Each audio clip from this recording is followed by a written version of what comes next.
Hello guys, இன்றைக்கி நம்ம சேனலில் என்ன ரெசிபி பார்க்க போகிறோன்னா தீபாவளி ஸ்பெஷல் அதிரசம் ரெசிபி தான் பார்க்க போகிறோம். அதுக்கு முன்னாடி சேனல் இன்னும் சப்ஸ்கிரைப் பண்ணலைன்னா சப்ஸ்கிரைப் பண்ணிக்கோங்க. வாங்க வீடியோக்குள்ளே போகலாம். அதிரசம் வந்து நிறைய பேத்துக்கு ரொம்பவே பிடிக்கும். ஆனால் வந்து வீட்டில் எப்படி செய்கிறதுன்றது தெரியாது. அதே மாதிரி இத்தனை தடவை செஞ்சாலும் அந்த பக்குவம் வராது. எண்ணெயில் போட்டால் நல்லா பிரிஞ்சு வந்துடும். அது எப்படி கரெக்டாக செய்கிறதுன்றதான் இந்த வீடியோவில் சொல்லியிருக்கேன். வாங்க வீடியோக்குள்ளே போகலாம். ஃபஸ்ட்டு வந்து 1.5 கப் அளவுக்கு பச்சரிசி எடுத்து வச்சுக்கோங்க. மாவு பச்சரிசியாக வாங்கி வச்சுக்கோங்க. மாவு பச்சரிசி எதுக்கு யூஸ் பண்ண சொல்கிறேன்னா, மாவு பச்சரிசி யூஸ் பண்ணும் போது நல்லா சாஃப்டாக வரும். நல்லா கடையில் கிடைக்கிற மாதிரி நல்லா மெதுவாக இருக்கும். நீங்கள் நார்மல் பச்சரிசி ஆட் பண்ணிங்கன்னா கொஞ்சம் வந்து ஹார்டாக இருக்கும். அவ்வளோதான் டிஃப்ரென்ஸாக இருக்கும். இப்போ வந்து அரிசியை வந்து தண்ணி ஊற்றி 2 தடவை அலசிட்டு வச்சுருங்க. இப்போ வந்து இன்னொரு தடவை தண்ணி ஊற்றி நல்லா ஒரு 1 மணி நேரம் ஊற வச்சு எடுத்துக்கோங்க. இப்போ 1 மணி நேரம் கழிச்சு எடுத்து பார்த்தீங்கன்னா நல்லா ஊறி இருக்கும். இப்போ வந்து சலடையை வச்சு நல்லா கம்ப்ளீட்டாக தண்ணியை வடிச்சிருங்க. இப்போ வந்து ஒரு காட்டன் கிளாத் எடுத்துக்கோங்க.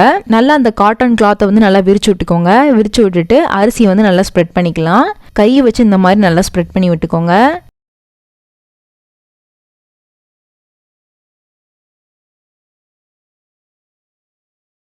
நீங்கள் இந்த அரிசியை வந்து உணர்த்தும் போது எண்ணெயில் தான் உணர்த்தணும். ரூம் டெம்பரேச்சர்லேயே வச்சா கரெக்டாக தான் இருக்கும். வெயிலில் வைக்கணும்னு அவசியமே கிடையாது. அந்த அரிசி வந்து மாய்ஸ்சர் இருக்கணும், ஆனால் வந்து தண்ணியாக இருக்கக்கூடாது. இப்போ நீங்கள் தொட்டு பார்த்தீங்கன்னா அப்படியே வந்து கையில் வந்து லைட்டாக ஒட்டணும். பட் ஆனால் வந்து ரொம்ப தண்ணியாக இருக்கக்கூடாது. அந்த மாய்ஸ்சர் ஈரப்பதம் மட்டும் இருக்கிற மாதிரி இருக்கணும். அப்போ வந்து எடுத்து நம்ம அரைச்சிக்கலாம். இப்போ பார்த்தீங்கன்னா அரிசி வந்து கரெக்டான பதத்தில் இருக்குது. கையில் ஒட்டுது, ஆனால் வந்து ஈரப்பதம் ரொம்ப இல்லை, லைட்டாக இருக்குது. இப்போ வந்து எல்லாத்தையும் நம்ம குவிச்சு அள்ளிக்கலாம். இப்போ வந்து நான் சின்ன மிக்சி ஜாரில் தான் அரைச்சிருக்கேன். ஏன்னா அதில் தான் நல்லா அரைப்படும். பெரிய மிக்சி ஜாரில் போட்டிங்கன்னா ரொம்ப குருணையாக இருக்கும். நான் வந்து ஃபைன் பவுடருக்கும் கொஞ்சம் லைட்டாக வந்து கொரப்பாக அரைக்க போகிறேன். நீங்கள் வந்து ஃபுல்லாகவே ஃபைன் பவுடராக அரைச்சி சளிச்சிக்கணுன்னாலும் சளிச்சிக்கலாம். இல்லை இந்த மாதிரி லைட்டாக வந்து கொரப்பாக அரைக்கணுன்னாலும் அரைச்சிக்கலாம். அது உங்கள் விஷ் தான். இப்போ நான் அரைச்சிருக்க பதம் பார்த்தீங்கன்னா கொஞ்சம் வந்து சின்ன சின்ன குருணையாக இருக்கும். ரொம்ப வந்து பெரிய பெரிய குருணையாக இருக்காது. அந்த அளவுக்கு நான் அரைச்சி எடுத்துக்கிறேன். இப்போ வந்து நல்லா சளிச்சு அந்த பெரிய குருணையை மட்டும் தனியாக செப்பரேட் பண்ணி வச்சுக்கலாம். இப்போ வந்து மாவு காயாமல் இருக்கிறதுக்காண்டி நான் கையை வச்சு நல்லா அந்த மாதிரி டைட்டாக அமுக்கி வச்சுக்கிறேன். அமுக்கி வச்சுட்டு ஒரு கிளாத்து போட்டு அதுக்கு மேலே ஒரு தட்டை வச்சு நல்லா மூடி வச்சுருங்க. அப்போனா தான் வந்து ஈரம் போகாமல் இருக்கும். இப்படி பண்ணும்போது அந்த மாவில் இருக்க ஈரப்பதம் போகாமல் அப்படியே இருக்கும்.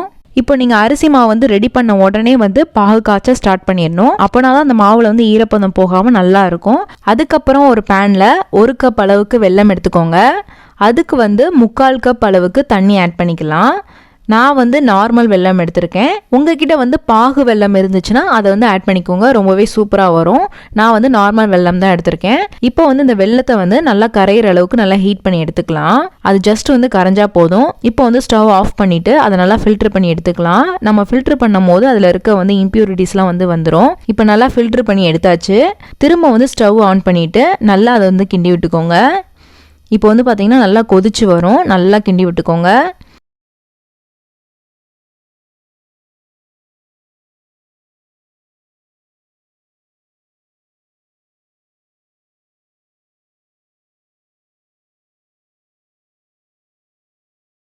இப்போ வந்து ஏலக்காய் தூள் வந்து 1/4 டீஸ்பூன் ஆட் பண்ணிக்கலாம். அதுக்கப்புறம் சுக்கு பவுடர் வந்து 1/4 டீஸ்பூன் அளவுக்கு ஆட் பண்ணிக்கலாம்.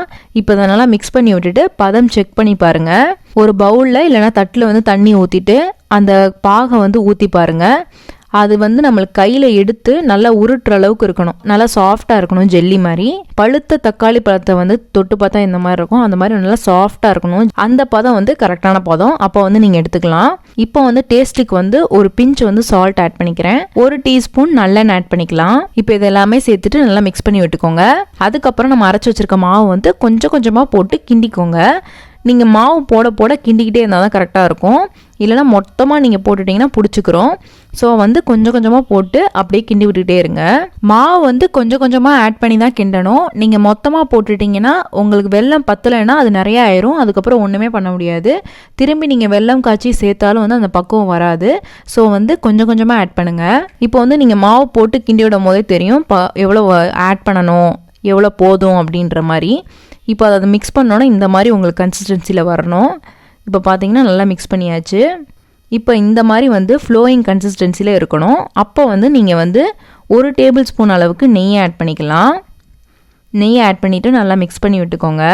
அதை அப்படியே வந்து ஒரு 2 நிமிஷம் நல்லா கிண்டி விட்டுட்டு இறக்கிடுங்க. பாருங்கள் நல்லா வந்து ரொம்பவும் தின்னாக இல்லாமல் ரொம்பவும் கெட்டியாக இல்லாமல் இந்த மாதிரி கன்சிஸ்டன்சியில் இருக்குது. இப்போ வந்து அதை வந்து உடனே வந்து ஒரு பாத்திரத்தில் மாற்றிக்கோங்க.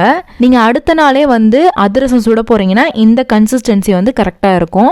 அப்படி வந்து நீங்கள் சீக்கிரமாக நைட்டே செய்யணும் அப்படின்னா நீங்கள் இதை வந்து காலையில் செஞ்சுட்டு ஈவினிங் வந்து செய்ய போகிறீங்கன்னா இன்னும் கொஞ்சம் கெட்டியாக ரெடி பண்ணிக்கோங்க. அப்போனா வந்து நல்லா ஊறுறதுக்கு கரெக்டாக இருக்கும். அப்போனா வந்து உங்களுக்கு கெட்டியாகி அது வந்து சுடுறதுக்கு வந்து கரெக்டாக இருக்கும். அப்படி வந்து நீங்கள் 2-3 நாள் கழிச்சு ரெடி பண்ணுறதா இருந்தால் இன்னும் கொஞ்சம் தண்ணியாக ரெடி பண்ணிக்கோங்க. அப்போனா தான் வந்து உங்களுக்கு 3 நாள் ஆகும்போது நல்லா கெட்டியாகி அது உருட்டுறதுக்கு கரெக்டாக வரும். ரொம்ப நேரம் ஆயிடுச்சுன்னா இறுகி போயிடும், கெட்டி ஆயிரும், அப்புறம் எடுக்கவே முடியாது. ஸோ வந்து இன்னொரு பாத்திரத்தில் மாற்றியாச்சு.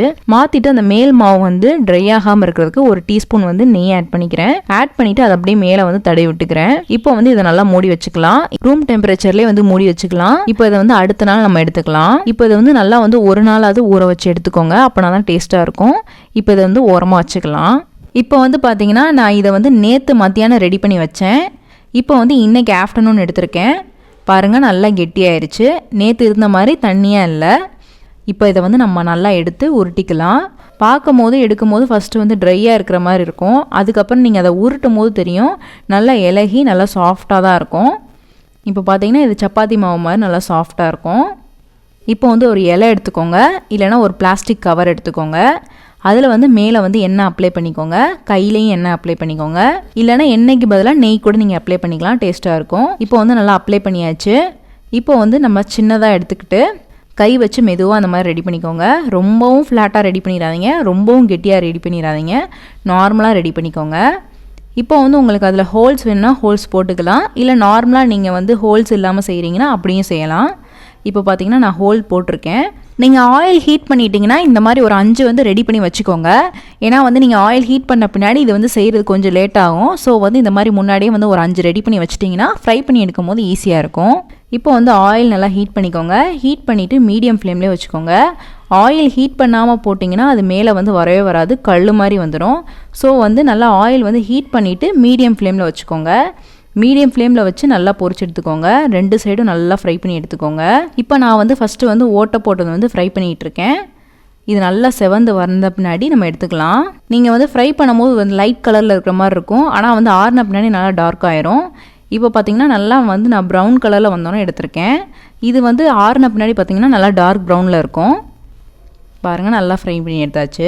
நீங்கள் வந்து இந்த ஓட்டை போட்ட அதிரசத்துக்கு வந்து ஆயிலை வந்து கரண்டியில் வச்சு ப்ரெஸ் பண்ணி எடுக்க அவசியமே கிடையாது. அதிலே நார்மலாக வந்து ஆயில் வந்து வடிஞ்சிரும். நீங்கள் வந்து நார்மலாக வந்து எடுக்கும் போது கரண்டியை வச்சு நல்லா வடிச்சிட்டு எடுத்தாலே போதும். இப்போ வந்து ஓட்டை இல்லாத போட்டு பார்க்கலாம் எப்படி வருதுன்னு.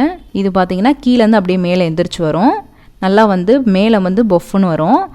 அதை வந்து நல்லா ஃப்ரை பண்ண பின்னாடி ஒரு கரண்டி எடுத்து இந்த மாதிரி வந்து நல்லா வந்து ஆயில் வந்து ப்ரெஸ் பண்ணி எடுத்துக்கலாம். ஓட்டை போட்டதில் வந்து நீங்கள் ப்ரெஸ் பண்ணணும்னு அவசியம் கிடையாது. அதில் வந்து ஹோல்ஸ் இருக்கிறதுனால எண்ணெய் அவ்வளோ குடிக்காது. இதில் வந்து ஹோல்ஸ் இல்லாதனால எண்ணெய் குடிக்கும். ஸோ வந்து நம்ம வந்து இந்த மாதிரி நல்லா ப்ரெஸ் பண்ணி விட்டுக்கிட்டோன்னா அந்த எண்ணெய் வந்து வடிஞ்சு நல்லா வந்துடும். இப்போ வந்து நீங்கள் கரண்டிக்கு பதிலாக ஒரு கிண்ணம் கூட வச்சு நல்லா ப்ரெஸ் பண்ணி எடுத்துக்கலாம். இப்போ பார்த்தீங்கன்னா அதிரசம் எல்லாமே சுட்டு எடுத்தாச்சு. பாருங்கள் நீட்டாக வந்திருக்கு. 2 டைப் ஆஃப் அதிரசமும் சுட்டு காமிச்சிட்டேன். பாருங்கள் அழகாக வந்திருக்கு. அவ்வளோதான், ரொம்பவே ஈஸியான சிம்பிளான தீபாவளி அதிரசம் ரெடி ஆயிடுச்சு. இந்த ரெசிபி உங்களுக்கு பிடிச்சிருக்குன்னு நினைக்கிறேன். பிடிச்சிருந்தா லைக் பண்ணுங்கள், ஷேர் பண்ணுங்கள், கமெண்ட் பண்ணுங்கள், மறக்காமல் சேனலை சப்ஸ்கிரைப் பண்ணுங்கள். இன்னொரு வீடியோவில் பார்க்குறேன். பாய்.